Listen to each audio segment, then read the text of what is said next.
So you ran your Windows update this week, right? You click the little restart now button and let it do its thing. Well, because if you haven't, you may want to pause this episode and go do that. Seriously, Microsoft just dropped patches for six 0-day vulnerabilities that attackers were already exploiting in the wild, and that's just the appetizer. Now, by the time that you're getting this, I'm hoping you would have restarted it, but you should check out if you haven't. Now, this week, we've also got North Korean hackers posing as job recruiters to poison your NPM packages, nation state actors using Google's own AI against us, a massive telecom breach affecting over 6 million people in the Netherlands, and a government contractor breach that just went from bad to oh no, potentially affecting tens of millions of Americans. It's been a busy week. Let's get into it. Forge OS is online and operational. Welcome, operator. Hey guys, I'm your host, Cypher Saval, and welcome to Exploit Brokers by Forgebound Research. If you're watching on YouTube, go ahead and drop a like on this video, hit that subscribe button, and ring the bell notification icon so you don't miss an episode. If you're listening on Spotify, Apple Podcasts, or wherever you get your podcast, I'd really appreciate a follow and a 5-star rating. It helps other people find the show, and honestly, it means a lot. All right, let's jump into it. Our lead story this week, and it's a big one. Microsoft's February 2026 patch Tuesday dropped on February 10th, and it is one of the months where you look at the numbers and immediately start thinking about your patching timeline. They addressed 58 vulnerabilities across Windows, Office, Azure, and developer tools. But the headline here is 6 actively exploited 0-day vulnerabilities. Now, for those who may not be familiar, a 0-day means the attackers were exploiting these flaws before Microsoft even had a fix available. The bad guys had the keys before the locksmith could change the locks. And having 6 of them in a single patch Tuesday, that's significant. That's not normal. Let's break down the big ones. So, first up, CVE 2026 21510, a Windows Shell security feature bypass. This one has a CVSS score of 8.8 and it's nasty. An attacker can craft a malicious link or shortcut file, and when the victim clicks it, it completely bypasses Windows Smart Screen. Those are the "Are you sure?" prompts that are supposed to warn you about untrusted content. So you click a link, and instead of Windows saying, "Hey, this looks suspicious," it just lets the malware through, just right on in. Google's threat intelligence group actually confirmed that this one was under, and I quote them on this, widespread active exploitation. That's Google telling you how bad it is. Then we've got CVE 2026 21513. This targets MSHTML, that's Microsoft HTML. That's the old Internet Explorer rendering engine. Now, I know you're thinking, Internet Explorer, I haven't used that in years. At least I hope you haven't. Well, neither have I. But here's the thing, MS-HTML is still baked into Windows for backwards compatibility. It's like that old plumbing in your house that you forgot about until it starts leaking. Attackers can trick you into opening a malicious HTML or LNK, a link file, to bypass security controls. And then there's CVE 2026 21514, targeting Microsoft Word, where opening a malicious document lets attackers bypass OLE mitigations in Microsoft 365 and Office. All three of these security bypass 0 days were found by both Google's threat intelligence group and Microsoft's own security team working together. And all three were publicly disclosed before the patch. Now, the last part's really important because it means details about how to exploit these were already circulating. On the privilege escalation side, we have CVE 2026 21533 in remote desktop services. That lets a local attacker escalate to system. That's right, system, and that's the equivalent of root for Windows. That's the highest privilege level in Windows. Now, CrowdStrike found this one, and they noted that the exploited binary was sophisticated enough that threat actors will likely be racing to use it or sell it.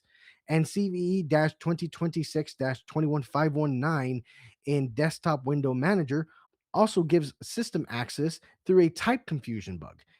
Both of these are the kind of vulnerabilities where once an attacker has any foothold on your machine, they can become the machine's super admin, the ultimate control, if you will. Now, the last 0 day we'll be talking about for this one, CVE 2026 21525, is a denial of service flaw in the remote access connection manager. Rosman, which handles your VPN connections, an unprivileged user can crash the service. If your organization uses always on VPN with fail close policies, that crash means endpoints lose network access entirely, and IT can't even reach those machines to fix them. It's a cascading failure scenario.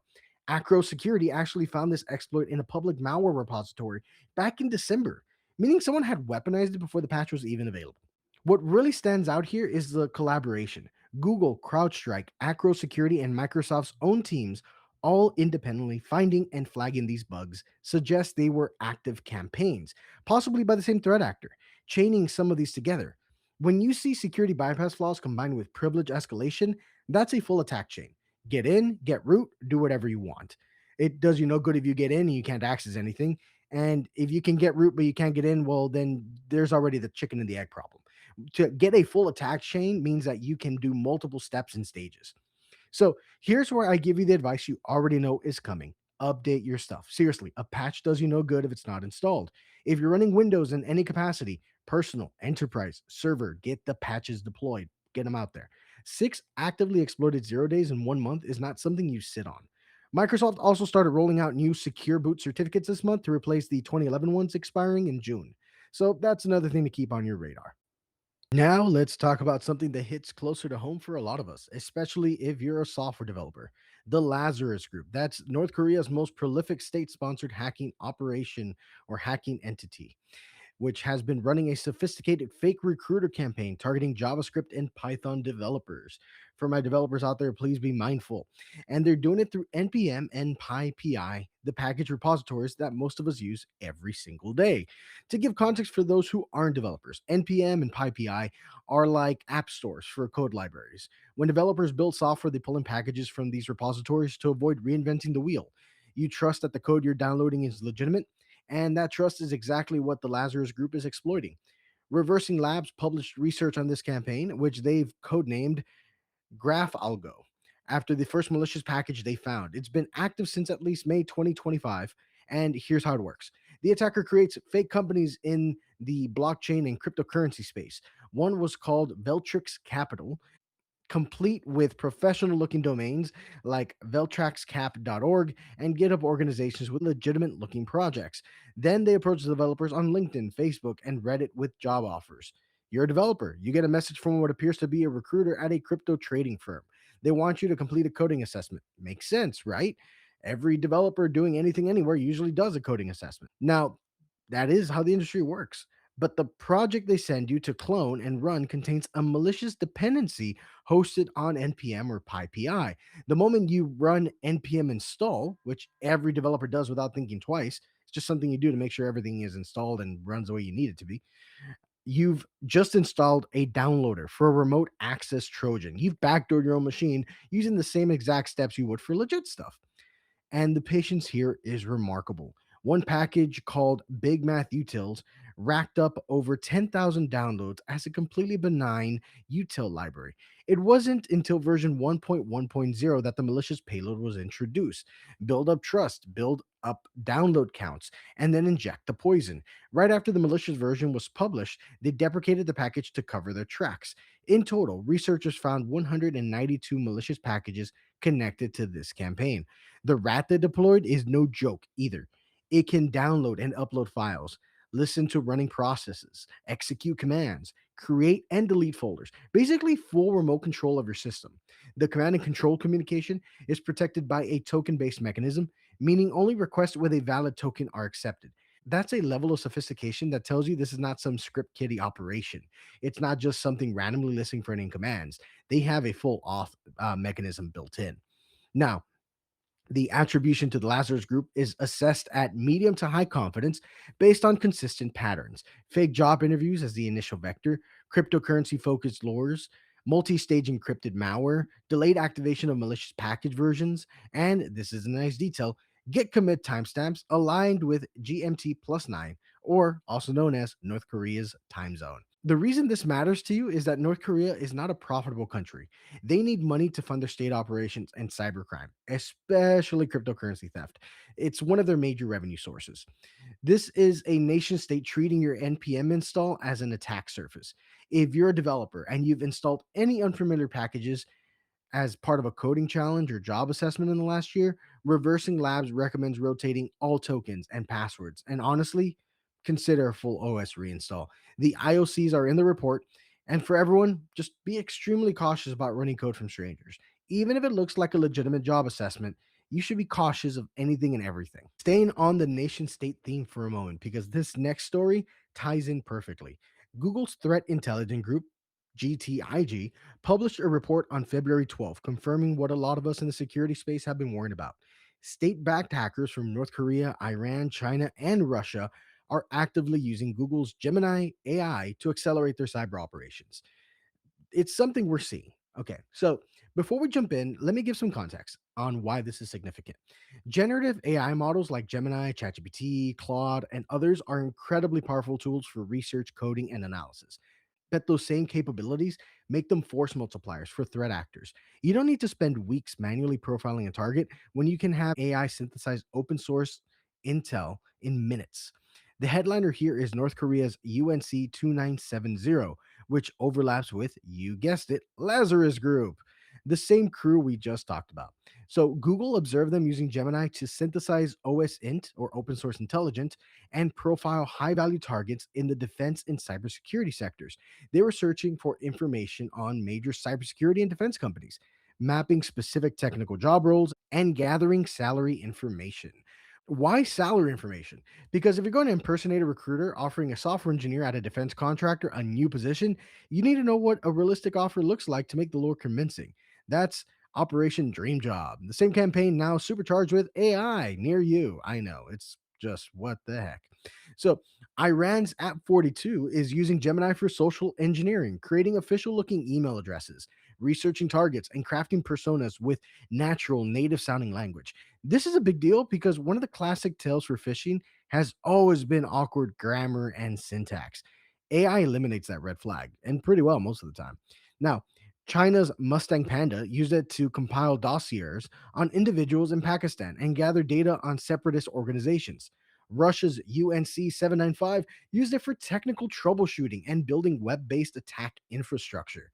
I mean, that's pretty much what private individual developers would do. You're using AI as a way to amplify your output. Yeah, some people are vibe coding and they don't know what they're doing, but you also have legitimate developers and software engineers who can read and debug, where it's like, cool, you use it as a way to just 10x your output. So, here's where it gets really interesting. Google also identified a new malware called HONESTCUE that actually uses Gemini's API as part of its attack chain. It's a downloader that sends prompts to Gemini and receives C sharp source code as responses, then compiles and executes that directly in memory, leaving no file on disk. I want you to think about that for a second. The malware is using the AI to write its own payload on the fly. That's fileless, polymorphic, and AI generated all in one package. This is just like some next level stuff. This is where there's a bunch of red alerts going off in my head. And they also found something else, a phishing kit called Coinbait that impersonates a major cryptocurrency exchange. And the kit itself was built using an AI coding platform called Lovable AI. So we've got AI being used for recon, social engineering, code generation, and now the actual construction of attack tools. The last one doesn't surprise me as much as you would think because we're already seeing developers using AI to build stuff. So malicious developers using it to build malicious stuff kind of makes sense. Now, Google also detected and blocked model extraction attacks that attempt to clone Gemini's reasoning abilities from private sector entities and researchers globally. And model extraction is where you're doing kind of what the attack sounds like. You are using the AI and the model to train another AI or model so you can pull all the information it has without having to do all the legwork that you would have needed to create the AI from the bottom up. Now, the takeaway here is that AI is becoming an integral part of the threat landscape. It's not hypothetical anymore. The defenders are using AI and the attackers are using AI. And the question is who adapts faster? We're cat and mouse amplified with AI, essentially. For organizations, this means your phishing awareness training needs to account for the fact that phishing emails are going to look a lot more polished going forward and have a lot more realistic aspects to them. Now, that bad grammar red flag, it's disappearing. Focus on verifying requests through out of band channels and maintaining healthy skepticism, even when comms look perfectly legitimate. You should always do essentially two-factor authentication of sorts. If you get a text claiming to be your boss, shoot him a Teams message, shoot him a Slack message, hit him up directly via email, somewhere that you are contacting at a known thing. Now, That's just what we're seeing right now. And granted, there might be some other mitigations that come out later, but that's what's going on right now and the recommendations that I can give. Okay, so moving on to our next story, and this is a big data breach coming out of the Netherlands. Odido, which is the largest mobile network operator in the Netherlands, formerly known as T-Mobile Netherlands, confirmed on February 12th that hackers breached their customer contact system and stole personal data affecting approximately 6.2 million people. To put that into perspective, the Netherlands has a population of about 17.5 million. So the breach impacted about a third of the entire country. It's pretty big. Now, to give context, Odido was formed in 2023 when T-Mobile Netherlands rebranded after merging with Tele2 Netherlands. They offer mobile, broadband, and TV services, and the breach also affected customers of their subsidiary, Ben. Just Ben. The company first detected signs of the breach over the weekend of February 7th and 8th. Now, here's what was stolen and where it gets concerning. The attackers got names, home addresses, email addresses, phone numbers, dates of birth, customer account numbers, bank account numbers, IBANs, and this is one that really jumps out, passport or driver's license numbers, including their validity dates. That combination is, as one Dutch ethical hacker put it, worth gold to criminals. It's everything you need for highly convincing identity fraud, spear phishing, or social engineering attacks. You got everything you need to build profiles on whoever you want to attack. It's insane. Now, Odido emphasized that no passwords, call records, billing data, or scans of the actual ID documents were compromised, but you have enough of the information. You don't necessarily need the image of it. Now, their operational services, calling, internet, and TV, were unaffected, but that's cold comfort when your IBAN and passport number are in someone else's hands. The attackers apparently contacted Odido directly to say they had stolen millions of records, though no group has publicly claimed the attack and no data has surfaced on dark web forums yet, as of the latest reports. The company shut down the unauthorized access, brought in external cybersecurity experts, and reported to the Dutch Data Protection Authority. Now, this story is part of a larger pattern we are seeing. Telecom companies are prime targets because they aggregate massive amounts of personal data in centralized systems. We saw Salt Typhoon compromise hundreds of telecoms globally for espionage. SK Telecom in South Korea saw a 90% drop in operating profit from breach related costs. French regulators fined free SAS 42 million euros. The message here is that if you're an Odido or Ben customer, be prepared for targeted phishing attempts that use your real personal details to look legit. Now, verify any comms that you get through official channels and be especially wary of anyone claiming to be from your bank or telecom asking to take on urgent action. If they say it's urgent, if they say you got to do this like right now, there's still a lot of flags that you can use as like your little radar or your threat detector. If they want you to do something right now or everything's going to go horrible. If there's ever like a if you don't verify this, you're going to go to jail. Those are just examples of red flags. You ultimately have to be skeptical and always try to verify things outside of wherever you were contacted. Look for official channels, look for an official way to get a hold of it. If you have anywhere that you can go in store to just get some kind of second authentication or some kind of second verification on whatever you're doing before you just give away anything else. Okay, so our last story this week, and it's one of those situations where a breach that was already bad just got a lot worse. Government technology giant Conduent, a company that provides IT services to government agencies across the US, just suffered a ransomware attack back in January 2025, and it knocked out their operations for several days. At the time, they disclosed that it affected about 4 million people in Texas. Well, TechCrunch reported on February 5th that the actual numbers in Texas alone is now at 15.4 million. That's half of the state's population. And another 10.5 million people are affected in Oregon. And notifications have been going out to hundreds of thousands more in Delaware and Massachusetts and New Hampshire and other states. The total number could stretch into the tens of millions across the entire country. For those who may not be familiar with Conduent, they're one of those companies most people have never heard of, but that touches their lives significantly. They process government payments, handle benefits administration, manage toll collection systems, provide child support payment services, critical infrastructure government stuff. Now, The data stolen includes names, social security numbers, medical data, and health insurance information. That is deeply that is a deeply sensitive combination. The Safeway ransomware gang, not to be confused with the grocery store, claimed responsibility, saying they stole over 8 terabytes of data. In an SEC filing, Conduent acknowledged that the stolen datasets contained a significant number of individuals' personal information associated with our clients' end users. Clients being the government agencies, end users being everyday citizens who use government services. What makes this story particularly frustrating is the timeline. The attack happened in January 2025. The company originally said 4 million affected, and then over a year later, in February 2026, we're learning it's potentially 10 times that number. This is exactly the kind of slope drip disclosure that erodes public trust. If your data was stolen in this breach, you may not know about it for months after the fact. The lesson here is twofold. First, if you interact with government services, and most of us do, monitor your credit, freeze it if you can, and be vigilant for any unusual activity.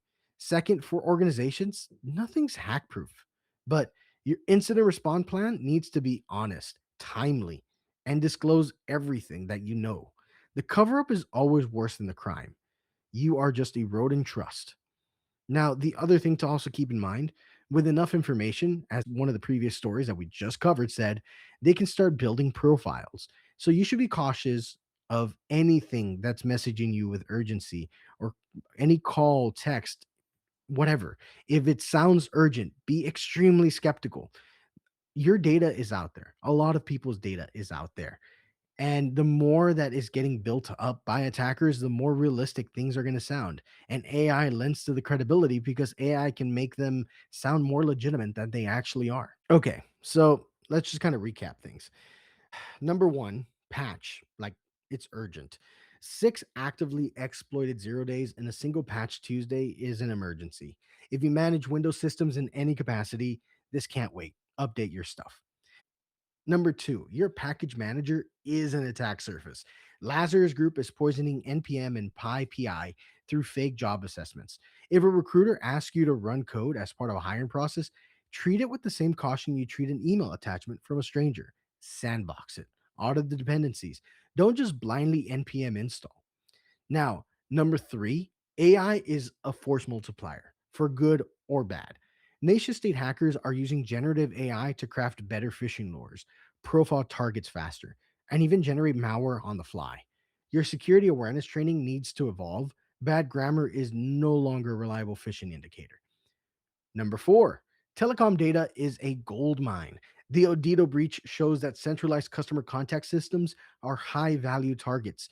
If your provider is breached, expect convincing social engineering attacks that use your real data.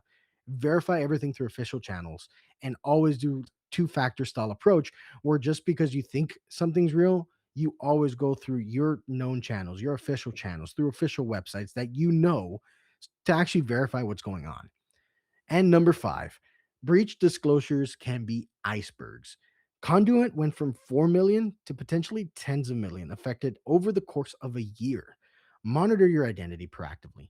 Don't wait for notification letter. Keep an eye on your credit. Keep an eye on your accounts. The whole thing. And as always, remember security is a combination of person and tech. You can have the best firewall in the world, but if someone clicks the wrong link, well, none of that mattered. Stay informed, stay skeptical, and make it as hard as possible for attackers. Now, that's going to do it for this week's episode of HN.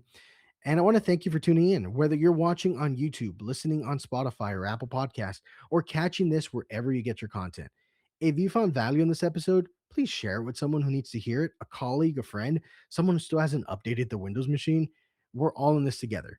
This has been your host, Cypher Saval, and I'll catch you in the next one.